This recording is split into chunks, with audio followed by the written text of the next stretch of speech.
इस कहानी की शुरुआत में हम स्टीव नाम के एक लड़के को देखते हैं जो माइंस में जाकर खजाने ढूंढना चाहता था, पर माइन में मौजूद एक बूढ़ा उसे वहां से भगा देता है क्योंकि बच्चों के अंदर जाने पर मनाही थी। स्टीव जब बड़ा हुआ तो वो अपनी जिंदगी से बिल्कुल खुश नहीं था। उसकी जिंदगी काफी बोरिंग चल रही थी, पर एक दिन उसे वापस से माइंस का ख्याल आया। वो पूरी तैयारी के साथ माइन में आ गया। बूढ़े ने वापस उसे रोकने की कोशिश की, पर स्टीव बचकर अंदर चला गया और उसने खुदाई करना स्टार्ट कर दिया। खोदते खोदते उसे दो रहस्यमयी आर्टिफैक्ट मिले। एक था ऑर्ब ऑफ डोमिनेंस और दूसरा था अर्थ क्रिस्टल। स्टीव ने जब दोनों को कंबाइन किया तो एक दूसरी दुनिया का पोर्टल खुला जो था माइनक्राफ्ट का ओवरवर्ल्ड। वो जगह काफी ज्यादा खूबसूरत थी। स्टीव को ओवरवर्ल्ड काफी पसंद आया क्योंकि यहाँ वो अपनी किसी भी कल्पना को आकार दे सकता था। उसने कई सारे घर बनाए। एक दिन उसे भेड़िए की आवाज आई जो उसे खाना चाहता था, पर स्टीव ने उसे एक हड्डी देकर अपना दोस्त बना लिया जिसका नाम डेनिस था और जल्दी वो दोनों बहुत अच्छे दोस्त बन गए। स्टीव ने कई सारे मास्टरपीस बनाए और एक पूरा स्टीव वर्ल्ड ही बना डाला। उसकी जिंदगी बिल्कुल स्वर्ग की तरह गुजर रही थी, पर एक दिन उसे एक अजीब खंडर मिला।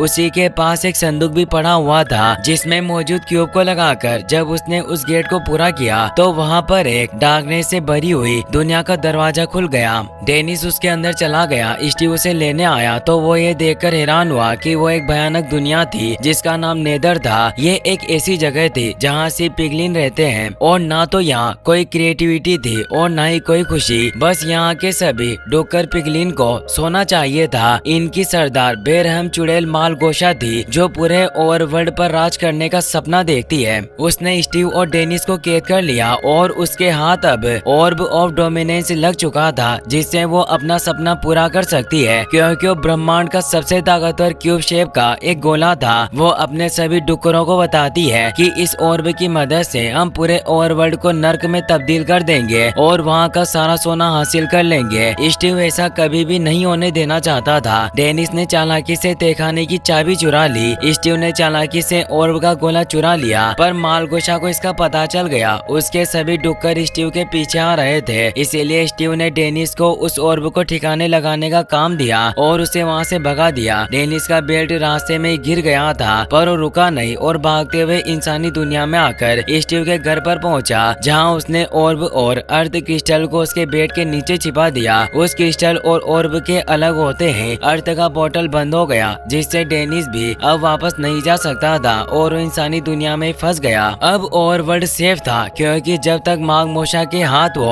ऑर्ब नहीं लगेगा वो ओवरवर्ल्ड का कुछ नहीं बिगाड़ सकती। अब हमें गैरेट नाम के एक आदमी को दिखाया जाता है जो इडाहो के चुगल्स में द ओवरवर्ल्ड नाम का एक वीडियो गेम स्टोर चलाता है। गैरेट 90 के दशक में एक फेमस वीडियो गेम चैंपियन था। उसका एक कचरा पछाड़ मुंह काफी फेमस हुआ जिससे उसका नाम द गार्बेज मैन पड़ा और उसे काफी फेम और पैसे मिले, पर अब वो नाकारा और मोटे इंसान के सिवा कुछ नहीं रहा। उसके वीडियो गेम स्टोर पर कोई नहीं आता। उसके लिए आज एक एविक्शन नोटिस आता है क्योंकि उसने इस जगह का काफी वक्त से किराया नहीं भरा था। गैरेट परेशान था। उसे अब एक ऐसी चीज की तलाश थी जिससे वो वापस फेमस हो जाए। वो एक स्टोरेज ऑक्शन में आता है जहां वो टेड से मिलता है जो ही इस ऑक्शन को चलाया करता था। वो बताता है कि मैं जिस लोकर के सामान की बोली लगाने वाला हूँ उसमें तुम्हारे काम की एक खास चीज है जो 1987 की अटारी कॉस्मोस गेम है। गैरेट इससे खुश हो गया। वो सबसे ज्यादा $900 की बोली लगाकर उस स्टोरेज को खरीद लेता है, पर जब उस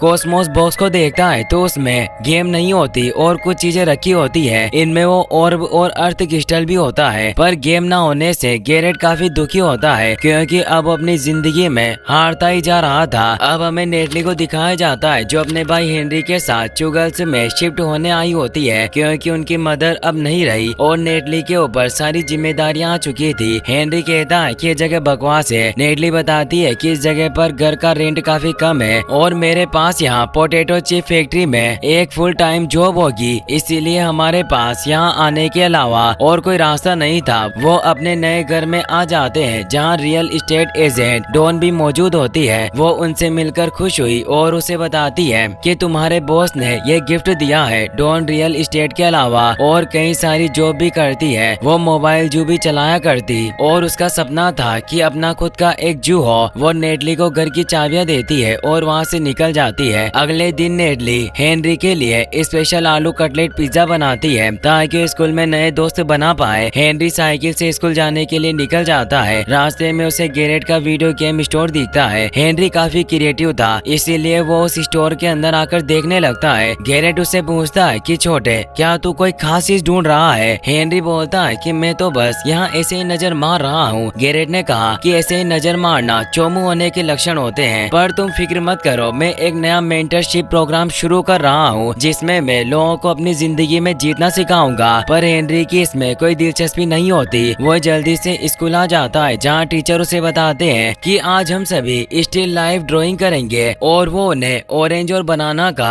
स्टिल लाइफ ड्रॉ करने को कहते हैं। सभी बच्चे अलग अलग तरीके से केले और ऑरेंज की ड्राइंग बनाते हैं। वो उन्हें ऐसे ही बनाते हैं जैसे वो असली लाइफ में होते हैं, पर हेनरी केले में एक जेट पैक लगा देता है। टीचर ड्राइंग देख उस पर गुस्सा करते हैं कि क्या तुम स्टिल लाइफ ड्राइंग का मतलब नहीं जानते? स्टिल लाइफ ड्रॉ में जो चीज जैसी होती है उसे वैसा ही बनाया जाता है। एक लड़का हेनरी से कहता है कि तुमने क्या बेहुदा जेट पैक बनाया है, ये कभी भी काम नहीं करेगा। हेनरी कहता है कि पूरी तरीके से कैलकुलेटेड है। तो लड़का कहता है कि तुम कोई रॉकेट साइंटिस्ट नहीं हो और सभी उस पर हंसने लग जाते हैं। हेनरी कहता है कि मैं इस जेट पैक को असलियत में बना सकता हूँ। वो एक जीनियस होने से स्कूल की कुछ चीजों को लेकर कुछ ही मिनटों में जेट पैक को बना देता है। टेस्टिंग के लिए उसने एक स्केलेटन को उसके साथ जोड़ दिया, पर वो लड़का जेट पैक के एक वायर को काट देता है ताकि वो ठीक से काम ना करे। हेनरी जैसे ही उस जेट पैक को उड़ाता है तो उसे वो कंट्रोल नहीं कर पाता और वो पोटैटो चिप कंपनी से जाकर टकराता है जहाँ नेटली काम करती थी। फैक्ट्री के ऊपर लगा हुआ आलू का बोर्ड टूट जाता है और वो जायंट पोटैटो पानी में आ गिरा। सभी काफी डर गए। वाइस प्रिंसिपल मार्लिन हेनरी से बात करती है। वो उसे बताती है कि शुक्र है कि तुम्हारी वजह से किसी की जान नहीं गई। हेनरी कहता है कि वो सब एक गलती की वजह से हुआ। मार्लिन कहती है कि इस गलती से तुम बहुत बड़ी मुसीबत में पड़ सकते हो, जल्दी से तुम्हें अपने गार्डियन को यहाँ बुलाना होगा। हेनरी नेटली को कॉल नहीं कर सकता था। वो गैरेट को कॉल लगाता है और उसे बताता है कि मैं आलू कटलेट वाला चोमू बोल रहा हूँ, मुझे आपसे सिर्फ छोटी सी मदद चाहिए। क्या आप स्कूल आकर मेरे नकली अंकल बन सकते हो? गैरेट पहले तो मना कर देता है, पर जब हेनरी उसे 2000 रुपए का लालच देता है तो तुरंत अपनी कार लेकर स्कूल पहुँच जाता है और वो हेनरी को लेकर स्कूल से सीधा स्टोर आ जाता है। हेनरी काफी परेशान होता है। तभी वहाँ उसे वो ऑर्ब और अर्थ क्रिस्टल नजर आता है। वो गैरेट से उसके बारे में पूछता है, पर वो कहता है कि मैं खुद नहीं जानता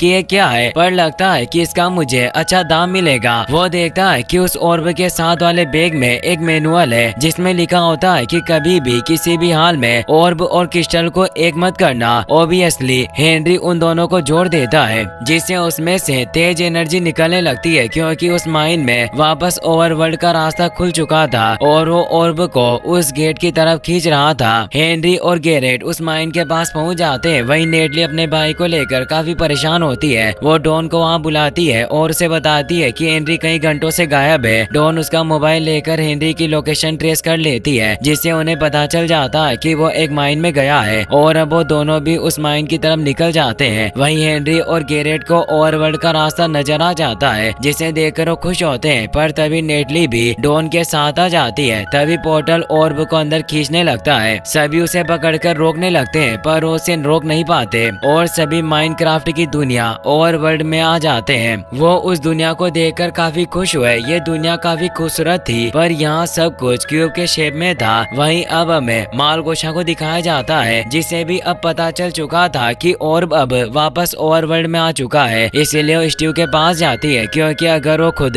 ओवरवर्ल्ड में गई तो वहाँ वो ज़ॉम्बीफाई हो जाएगी। वो स्टीव को डराते हुए कहती है कि ऑर्ब वापस लौट आया है। स्टीव को यकीन नहीं होता। मालगोशा कहती है कि तुमने उसे चुराया था और तुम ही वापस उसे लेकर आओगे, वरना मैं तुम्हारे उस पालतू कुत्ते को मार डालूंगी। वो उसे झूठ बोलती है क्योंकि उसके पास डेनिस नहीं था, पर वो स्टीव को यकीन दिलाने के लिए उसे डेनिस का बेल्ट दिखाती है जो रास्ते में उसके साथियों को मिल गया था। वो कहती है कि अगर तुम ऑर्ब को मेरे पास लेकर आ गए तो मैं तुम्हें उस पिल्ले को लौटा दूंगी। स्टीव मान जाता है। वहीं हम एक विलेजर को देखते हैं जो उस पोर्टल के थ्रू इंसानी दुनिया में आ जाता है। डेनिस भी वहीं मौजूद था और अब वो भी ओवरवर्ल्ड की तरफ चला जाता है। वहीं गैरेट एक शिप से बात करने की कोशिश कर रहा होता है, तभी अचानक रात हो जाती है जिससे वो शिप डरकर भाग जाती है और अब काफी सारे स्केलेटन उनके ऊपर हमला करना स्टार्ट कर देते हैं जिससे जिससे वो बचकर भागने लगते हैं। इस दौरान गेरेट एक गड्ढे में गिर जाता है। हेनरी पंच करके क्यूब को इकट्ठा करना सीख जाता है, जिससे वो कई सारे वुड क्यूब को इस्तेमाल करके टावर बनाना शुरू कर देता है, जिससे वो ज़ॉम्बी और स्केलेटन से बच गए थे। पर गेरेट अभी भी बाहर था। वो चोरी छिपे उस गड्ढे से बाहर निकल आता है, पर तभी एक क्रीपर उसे देख लेता है और उसे मारने की वजह से वो ब्लास्ट हो जाता है। ज़ॉम्बी उस पर अटैक करने लगते हैं। वो हेनरी के बनाए हुए टावर की तरफ आता है। गेरेट बाहर पड़े हुए ऑर्ब को भी ले लेता है, पर एक हमले में उसका अर्थ क्रिस्टल टूट जाता है, जिससे बाहरी दुनिया का दरवाजा बंद हो गया। गेरेट उस ऑर्ब को लेकर ज़ॉम्बी से फाइट करने लगता है। टावर में भी अब ज़ॉम्बी प्रकट हो रहे थे, पर वो उसे बाहर फेंक देते हैं। हेनरी गेरेट को भी टावर के अंदर ले लेता है, लेकिन एक क्रीपर के ब्लास्ट से उस टावर में छेद हो जाता है और अब कई सारे ज़ॉम्बी अंदर आने लगते हैं, जिससे वो सभी काफी डर जाते हैं। लेकिन अब स्टीव वहाँ गया था, जो सभी ज़ॉम्बी को मारने लगता है। इतने में सुबह भी हो जाती है, जिससे सारे ज़ॉम्बी जलकर खत्म हो जाते हैं। सभी उसे देखकर हैरान थे। वो बताता है कि मैं स्टीव हूँ और अब तुम सभी यहाँ फंस चुके हो और कभी भी घर वापस नहीं लौट पाओगे, क्योंकि इस ऑर्ब का अर्थ क्रिस्टल टूट चुका है और सिर्फ वुडलैंड मेंशन ही एक ऐसी जगह है जहाँ दूसरा अर्थ क्रिस्टल हो सकता है। पर वो जगह काफी खतरनाक है। उस जगह पर जाना यानी मौत के मुंह में जाकर खुद का खात्मा करना। नेडली कहती है कि यह जगह भी इससे कोई कम नहीं है, यहाँ हर तरफ खतरे हैं। स्टीव मान जाता है और कहता है कि मैं तुम्हें घर पहुँचा दूंगा, पर फिर यह ऑर्ब मेरा होगा। अब वो उन्हें पास ही के मिडपोर्ट विलेज में लेकर जाता है, जहाँ वो उन्हें विलेजर्स के बारे में बताता है कि ये सिर्फ सब्जियां खाते हैं और ब्रेड तो इनका फेवरेट है। साथ ही हेनरी को ये भी बताता है कि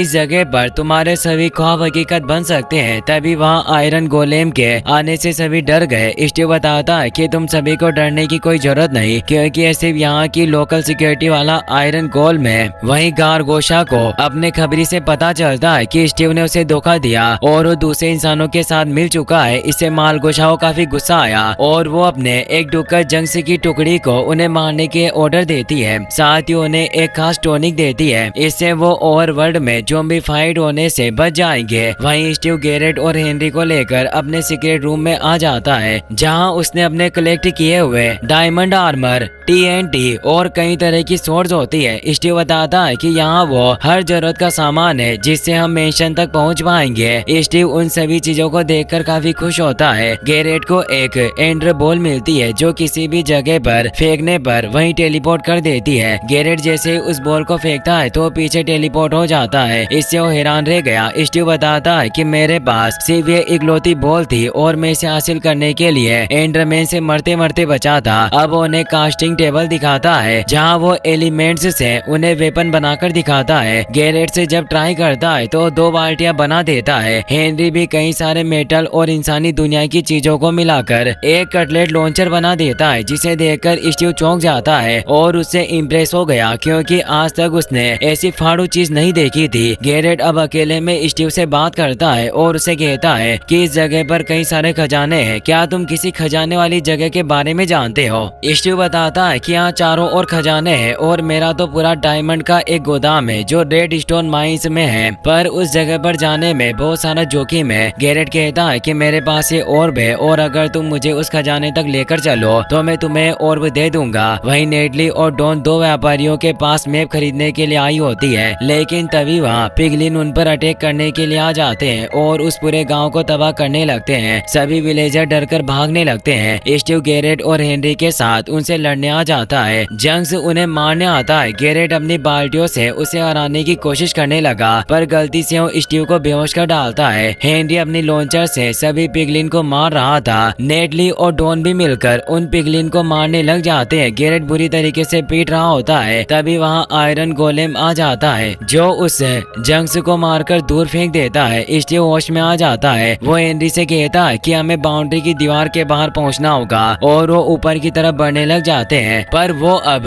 नेडली और डॉन से अलग हो गए थे। नेडली परेशान होती है, पर डॉन उसे बताती है कि हम मेंशन पहुंचकर उसे मिल लेंगे। हेनरी गेरेट और स्टीव के साथ टॉप पर आ जाता है। स्टीव उन दोनों को विंग देता है, पर उसके पास सिर्फ 2 ही थे, जिससे वो गेरेट के ऊपर बैठकर उड़ता है। पर पिगलिन अभी भी फ्लाइंग गास्ट से उनके पीछे आ रहे थे, पर वो उनसे बचकर बाउंड्री के पार निकल जाते हैं और वो सभी पिगलिन नेट में फंसकर अटक जाते हैं। पर हेनरी के ऊपर एक पिगलिन आ गया था, जिससे उसका बैलेंस बिगड़ जाता जाता है और वो तीनों टकराते हुए नीचे गिरने लगते हैं। स्टीव वक्त रहते वाटर बकेट का इस्तेमाल करता है जिससे उनकी जान बच जाती है। हेनरी स्टीव से पूछता है कि वो सभी डुक्कर पिंगलिन हमें क्यों मारना चाहते हैं। स्टीव बताता है कि उन सभी को मारगोशा ने भेजा था, जो एक बुढ़ी डुक्कर चुड़ैल आंटी है जो नेदर नाम के जहन्नुम में उन सभी पर राज करती है। मालगोशा के खलनायक बनने की शुरुआत वहीं से हुई जहाँ से सभी पिंगलिन की होती है। मालगोशा बचपन से ही एक वर्ल्ड क्लास डांसर बनना चाहती थी, इसीलिए वो नेदर टैलेंट शो के दौरान सभी को अपने मुंह से दिखाने लगी, पर उसके कातिलाना लटकों झटकों को पिंगलिन झेल नहीं पाए और सभी ने उसका खूब मजाक उड़ाया। इससे उसका सपना टूट गया। उसके पिता ने भी उसे खूब डांटा और बताया कि तुम्हारे उस डांस ने मेरी नाक कटवा दी, अब अपने सपने को भूल जाओ और इस कुल्हाड़ी से मेरे लिए सोना लेकर आओ। इस दिन से ही मालगोशा को हर तरह की क्रिएटिविटी से नफरत थी, इसीलिए जिस किसी को भी कुछ क्रिएटिव चीज बनाते हुए देखती तो उसे मार देती। अगर वो ऑर्ब उसके हाथ लग गया तो वो इस ओवरवर्ल्ड के सूरज को काला कर देगी, जिससे इस दुनिया में फफूंदियां छाने लगेगी और वो यहाँ अपनी काली दुनिया बसाएगी, जिससे ये खूबसूरत दुनिया तबाह हो जाएगी। हेनरी उसे कहता है कि ये सब जानने के बावजूद भी तुम उसे ऑर्ब देना चाहते थे। स्टीव कहता है कि मैं उसे कभी ऐसा नहीं करने दूंगा, पर ऑर्ब की मदद से ही मैं डेनिस को बचा सकता हूँ। और अब वो सभी आगे बढ़ने लग जाते हैं। वहीं हमें मालगोशा को दिखाया जाता है जो जंग से पर काफी गुस्सा होती है और अब वो इंसानों को खत्म करने के लिए अपने सबसे खतरनाक डुक्कर गैरेट हॉक को बाहर बुलाती है, जिससे वो जंग्स को भी मरवा देती है और उसे कहती है कि जल्दी से उन गोल मानुषों को ढूंढो और वो ऑर्ब मेरे पास लेकर आना। वहीं नेटली और डॉन भटक चुके थे क्योंकि उन्हें वुडलैंड्स मेंशन जाने का रास्ता पता नहीं होता। वो रास्ते में मौजूद सभी ज़ॉम्बी और स्केलेटन को मार रहे होते हैं। तभी वहाँ उनके पास एक वुल्फ आ जाता है। डॉन प्यार से उसे एक बोन देती है। उसे पता चलता है कि वो डेनी से इससे खुश हुई क्योंकि उसे पता था कि वो स्टीव का पेट है। वो उसे कहती है कि क्या तुम हमें स्टीव के पास लेकर जा सकते हो, तो डेनिस आगे बढ़ने लग जाता है और अब वो दोनों उसका पीछा करने लगती है। वहीं स्टीव, हेनरी और गैरेट रेड स्टोन माइन में पहुंच गए जहां स्टीव ने अपने खजाने को छिपाया था। साथ ही उसने ट्रे भी बिछाए थे जो गलती से गैरेट से एक्टिवेट हो जाते हैं और वो कई सारी चीजों से टकराते हुए दूर गिरता है, जिससे वहां मौजूद सीक्रेट बंकर का दरवाजा खुल जाता है जहां कीमती डायमंड रखे हुए थे। गैरेट उन्हें देखकर खुश होता है और जल्दी से उन्हें पॉकेट में भरने लग जाता है। हेनरी उस पर गुस्सा करता है कि तुम इन हीरो के लालच में हमें यहाँ ले आए। मेरी बहन वुडलैंड मेंशन पहुँच गई होगी, हो सकता है कि वो खतरे में हो। तभी उन्हें वहाँ अजीब सी गंध आने लगती है क्योंकि ग्रेट हॉक भी अपने साथियों के साथ वहाँ आ चुका था। इसीलिए वो सभी माइन कार्ट में बैठकर वहाँ से भागने लगते हैं, पर वो क्रीपर फॉर्म में अटक जाते हैं क्योंकि उस जगह पर रेड स्टोन बूस्ट नहीं थे, जिससे गैरेट कार्ट को धक्का देता है। हॉक भी उनके पीछे आ रहा था, जिससे वो सभी वहाँ मौजूद क्रीपर को मारकर उन्हें एक्टिवेट करने लगते हैं और रेड बूस्ट की मदद से वहाँ से निकल जाते हैं। क्रीपर से ब्लास्ट होने से वहाँ तेज धमाके हुए और वो पूरी जगह बर्बाद हो गई। वो तीनों निकलकर जंगल में उतरते हैं। हेनरी गैरेट पर गुस्सा करने लगता है कि हमें उन डायमंड की जरूरत नहीं थी, तुम एक मतलब इंसान हो। गैरेट उसे कहता है कि मैं अपनी जिंदगी में बिल्कुल कंगाल हूँ, जिससे मेरी लाइफ जंड है और मेरा बचा हुआ स्टोर भी जाने वाला है और सबसे बुरी बात यह है कि मैं अकेला हूँ। हेनरी कहता है कि तुम अकेले नहीं हो, मैं तुम्हारा दोस्त हूँ। अब वो सभी आगे बढ़ते हैं। वहीं अब हमें उस विलेजर को दिखाया जाता है जो असली दुनिया में सड़क क्रॉस करने की कोशिश कर रहा होता है, पर तभी वो एक कार से टकरा जाता है जो मार्लिन की कार होती है। मार्लिन उसके बड़े चौकोर सर को देख हैरान रह गई। वो उसे कहती है कि आप कहीं मुझ पर केस तो नहीं कर दोगे, पर वो बोल नहीं रहा था, इसलिए वो उसे अपने साथ डिनर पर लेकर आ जाती है। वो उसे बताती है कि हाल ही में मेरा डिवोर्स हो गया क्योंकि मेरे पति के पास कोई खास पर्सनालिटी नहीं थी, पर तुम तो लाजवाब हो। वहीं गैरेट हेनरी से अपनी गलती की माफी मांगता है और उसे ऑर्ब लौटाते हुए कहता है कि तुम्हारे पास ही सेफ रहेगा, मैंने इसे चुरा लिया था। अब वो तीनों वुडलैंड मेंशन के बाहर आ गए थे। स्टीव ने बताता है कि इस मेंशन में 3 फ्लोर है। फर्स्ट फ्लोर में विंडिकेटर भरे हुए हैं और सेकंड फ्लोर पर एवोकर्स भटकते हैं जिनके अंदर पावरफुल डार्कनेस मौजूद है। तीसरे फ्लोर पर कई सारे खजाने हैं जिनमें ही वो अर्थ क्रिस्टल होगा, पर उन खजानों की हिफाजत एंडरमैन करते हैं, इसीलिए चाहे कुछ भी हो पर तुम इनकी आंखों में मत देखना। हेनरी उन्हें कहता है कि मैं चुपके से उस फ्लोर में पहुंच जाऊंगा और तुम दोनों मिलकर उन विंडिकेटर का ध्यान भटकाना। वो दोनों म्यूजिशियन बनकर अंदर जाते हैं और विंडिकेटर को नाच गाने से बहकाने लगते हैं, जिससे मौका पाकर हेनरी सेकंड फ्लोर पर पहुंच जाता है। वहाँ काफी सारे एवोकर्स पहरा दे रहे थे। थे जो उसे थर्ड फ्लोर की तरफ बढ़ते हुए देख लेते हैं। हेनरी भागते हुए थर्ड फ्लोर का दरवाजा बंद कर देता है जिससे वो उनसे बच जाता है और अब वो वहाँ मौजूद सभी बॉक्स में से अर्थ क्रिस्टल ढूंढने लगता है। वहीं गैरेट और स्टीव को भी उन विंडिकेटर ने पकड़ लिया होता है। अखाड़े में गैरेट को चिकन और ज़ॉम्बी बेबी से फाइट करनी पड़ती है जिसमें वो पीट रहा होता है। वहीं हेनरी को वो अर्थ क्रिस्टल मिल जाता है पर वहाँ वो एंडरमैन आ गया था। हेनरी उसकी आंखों में देख लेता है जिससे उसे अजीब से विजन आने लगते हैं जिसमें सभी उसे बेकार कह रहे थे पर वो जल्दी उनसे बाहर निकल आता है और अपनी एक्स से उस एंडरमैन को काफी मुश्किल से मार डालता है जिससे उसे एक एंडर बॉल भी मिल जाती है। अब वो तीनों वहाँ से भागने लगते हैं पर अब मार्गोशा अपने डुग्गरों के साथ वहाँ जाती है और वो अपनी स्टिक की पावर से हेनरी के पास मौजूद ऑर्ब को अपने पास ले लेती है और अपने साथियों को उन्हें मारने के लिए बोलकर वहाँ से निकल जाती है। वो सभी डुग्गर उन पर TNT से अटैक करने आने लगते हैं। गैरेट हेनरी को बचाने के लिए उसे एक फ्लाइंग गास्ट पर फेंक देता है। स्टीव भी उसके ऊपर चला जाता है पर गैरेट नहीं जाता और वो उन डुग्गरों को रोकने लगता है पर TNT ब्लास्ट से एक तेज धमाका होता है। इससे हेनरी को लगता है कि वो मारा गया और वो जोर से चिल्लाता है। अब वो दोनों भी दूर आकर उस फ्लाइंग गास्ट को संभाल नहीं पाते और नीचे गिर जाते हैं। वो बेहोश हो चुके थे।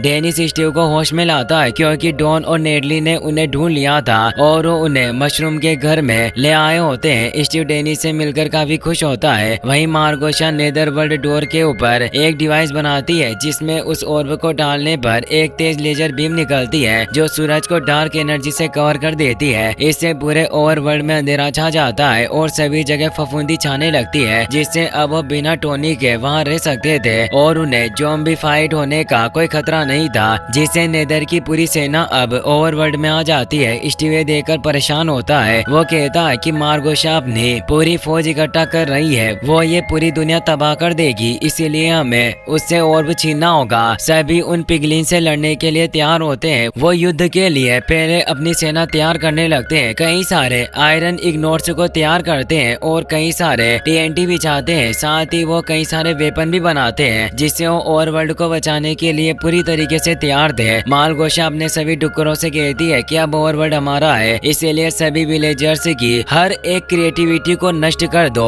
और मेरे लिए सोना ढूंढ कर लाओ। सभी आगे बढ़ने लगते हैं पर हेनरी अपने बनाए हुए आयरन इग्नोर्स से आयरन गोलेम बनाने लगता है। साथ ही वो बूट्स ऑफ स्विफ्टनेस वाला भी एक आयरन गोलेम बनाता है और अब वो सभी उससे पिगलिन आर्मी के साथ फाइट करने लग जाते हैं जिससे एक भयानक जंग छिड़ जाती है। हेनरी अपने पास मौजूद एंडर बॉल को ऊपर टावर पर फेंकता है जिससे वो ऑर्ब के पास पहुंचने लगता है पर मार्गोशा अब अपने ग्रेट हॉक को मैदान में उतार देती है। स्टीव मार्गोशा से लड़ने आता है। वहीं ग्रेट हॉक हेनरी पर अटैक करके उसे नीचे गिरा देता है जिससे उन्हें लगता है कि स्टीव मरने वाला है पर तभी गैरेट एक फ्लाइंग गास्ट लेकर उसे बचा लेता है। सभी उसे देखकर काफी खुश होते हैं। अब गैरेट फ्लाइंग गास्ट से आग के गोले निकालकर उस टावर को ही तोड़ देता है जिससे वो ऑर्ब नीचे गिर जाते हैं और अब वापस से धूप निकल आती है जिससे सभी डुक्कर पिगलिन ज़ॉम्बीफाइड होकर खत्म होने लगते हैं। मार्गोशा इससे दुखी होती है। वो स्टीव को मारने की कोशिश करती है पर उसे मार नहीं पाती। वहीं बूट ऑफ स्विफ्टनेस वाला आयरन गोलेम उस ग्रेट हॉक को भी खत्म कर देता है। अब ओवरवर्ल्ड पूरी तरीके से सेफ था। गैरेट और बाकी सभी में काफी अच्छी दोस्ती हो चुकी थी और अब स्टीव भी उन सभी के साथ बाहर आ जाता है और अब गैरेट का स्टोर काफी फेमस हो गया और अब उन सभी ने मिलकर एक block booster block city battle buddies game बनाया जो सभी को काफी पसंद आया। स्टीव और गैरेट साथ में गाते हैं और सभी साथ में मस्ती करते हैं। हेनरी भी अब अपने जेट पैक को बनाकर स्कूल जाता है जिससे सभी चौंक जाते हैं और डॉन ने भी अपना एक जूस शुरू कर लिया था। नेडली ने भी अपनी नई सीखी हुई फाइटिंग स्किल्स की वजह से सेल्फ डिफेंस स्कूल खोला जिसमें वो सभी को डिफेंस के तरीके सिखाने लगी। वहीं अब हम मार्लिन को देखते हैं जो विलेजर के साथ काफी खुश थी। विलेजर अब इंसानी भाषा बोलने लग गया था और वो मार्लिन को अपनी ब्राइड बनने को कहता है। मार्लिन खुशी खुशी शादी करने के लिए तैयार हो जाती है। इसी के साथ ये मूवी यहीं पर खत्म होती है। वीडियो पसंद आई हो तो लाइक कर देना।